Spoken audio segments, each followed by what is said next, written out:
મિત્રો, આજની સવારની પ્રેમી સલામ. જય મસીહ કી. Praise the Lord. હાલેલુયા.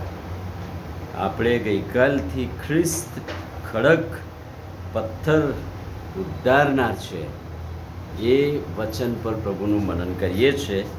ગઈકાલે ખ્રિસ્તની સંભાળ અનુલક્ષીને ખ્રિસ્તની સંભાળને યાદ કરતા ખડક અને પથ્થરની વાત આપણે જોઈ હતી. 1 કોરિન્થી 10:4 મુજબ આત્મિક ખડકનું પાણી તેઓએ પીધું અને ખ્રિસ્ત એ આપણો આત્મિક ખડક છે એ બતાવવામાં આવેલું. અને એટલા માટે ખડક કે પથ્થર એ ખ્રિસ્તની સંભાળ બતાવે છે. આજે જે વચન આપણે જોવાના છે, દેવનું પરાક્રમ. ગીતશાસ્ત્ર 62 અને 7. ઈશ્વરમાં મારું તારણ તથા ગૌરવ છે, મારા સામર્થ્યનો ખડક તથા મારો આશ્રય ઈશ્વરમાં છે. એટલે દેવની સંભાળ તો છે જ, પણ દેવનું પરાક્રમ એ ખડક અને ઉદ્ધારનાર પ્રભુના વચનમાં એ આપણો આશ્રય સ્થાન છે એ વાત બતાવે છે. આજે પથ્થર કે ખડકની સરખામણી દેવના પરાક્રમ સાથે કરવામાં આવેલી છે. પ્રભુમાં આપણો બચાવ પરીક્ષણોથી મુક્ત કરીને કરેલો છે.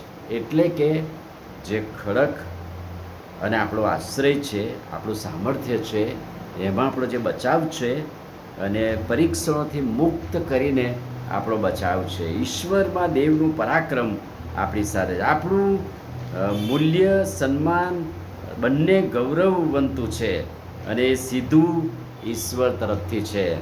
આપણને જે સન્માન, માન અને ગૌરવ છે એ સીધું ઈશ્વર તરફથી હોય છે.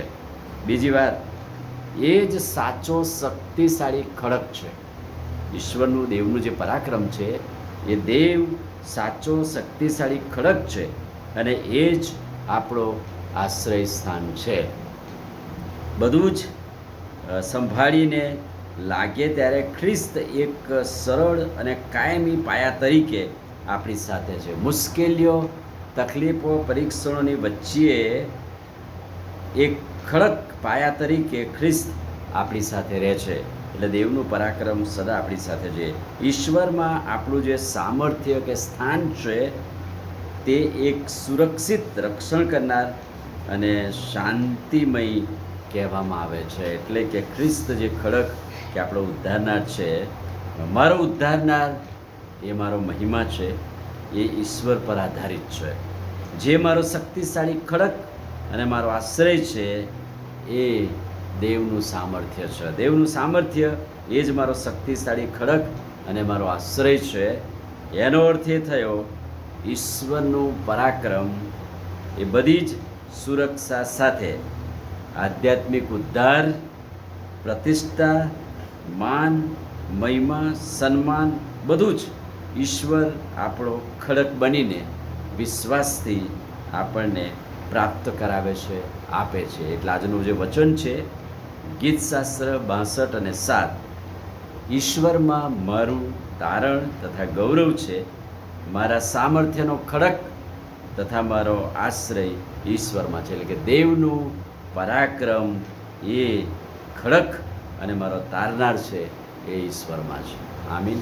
પ્રાર્થના કરીએ. ભલા પ્રભુ, આજના ખાતરીદાયક અદ્ભુત વચનને માટે આભાર. આજે તમે અમારા ખડક, અમારા આશ્રય, અમારા ઉદ્ધારનાર છો. તમારું પરાક્રમ આ ખડક અને આશ્રય સ્થાન બનીને અમને મળ્યું છે, માટે આભાર. પ્રભુ ઈસુના નામમાં માગીએ છીએ, સાંભળો ને માન્ય કરો. આમીન. God bless.